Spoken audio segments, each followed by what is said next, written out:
ഇവർ ഓക്കെ എന്ന് പറഞ്ഞത് പിന്നെ ഞങ്ങളിട്ട് ഇങ്ങനെ കെട്ടിട്ട് പിന്നെ അതുകൊണ്ട് എന്താ ഞങ്ങൾ പിന്നെന്താ പിന്നെ അതിൽ സംസാരിക്കാൻ പറ്റില്ല. ഞങ്ങൾ പറഞ്ഞു നിങ്ങൾ തീരുമാനമാക്കി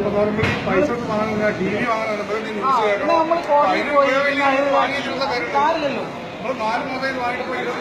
സാധനമായിട്ട് ഒരു 2 വട്ടം കംപ്ലൈന്റ് ആയിട്ട് ചർച്ച ചെയ്യുന്ന ആര് വാങ്ങിച്ചു പറയാം.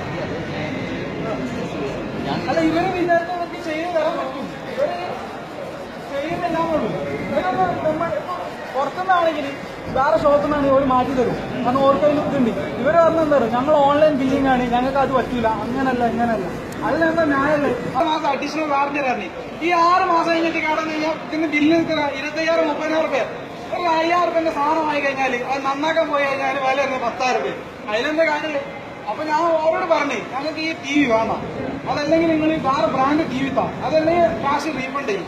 ഒന്നുമില്ല, ഇവരൊന്നും പറയുന്നില്ല. ഞങ്ങൾ വന്നിട്ട് 2:45 വന്നിട്ട് ഇവിടെ നിൽക്കുന്നുണ്ട്. ഇപ്പൊ സമയം എത്ര നോക്കിയാണ് ഞങ്ങൾ പുറത്തിറങ്ങി പുറത്തിറങ്ങി സംസാരിച്ചപ്പോഴാണ് ഇവർ 2 വന്നിട്ട് ഞങ്ങളോട് പറഞ്ഞ് പോകുന്നത് സംസാരിക്കാനല്ലാതെ. ശരി, ഞങ്ങൾ അകത്തുനിന്ന് സംസാരിച്ചോളാം, ഓറിലൊന്നും സംസാരിക്കില്ല. അപ്പോഴാണ് ഞാൻ പറയുന്നത് നിങ്ങൾ പോലീസിനെ വിളിച്ചു. എല്ലാം വേറെ വർത്താനില്ലല്ലോ. ഇവർ ഞങ്ങളിട്ട് ഇങ്ങനെ കെട്ടിയിടുക. ഞങ്ങൾ അപ്പം വന്നിട്ടുണ്ട്. അപ്പൊ ഇവര് ഇതുവരെ പറഞ്ഞത് തന്നെയല്ലോ ശരിയാക്കി തരാം, നമുക്ക് കഴിയും, ഞങ്ങൾ വിളിക്കുന്നുണ്ട്, ഞങ്ങൾ ചെയ്യുന്നുണ്ട്. അപ്പോൾ ആയിട്ടില്ല. ഞാൻ പറഞ്ഞൊരു കാര്യം, നിങ്ങളുടെ ലെറ്ററിൽ എഴുതി തന്നെ അങ്ങനെ ആണെന്നുണ്ടെങ്കിൽ ഞങ്ങൾ പോയിക്കോളാം.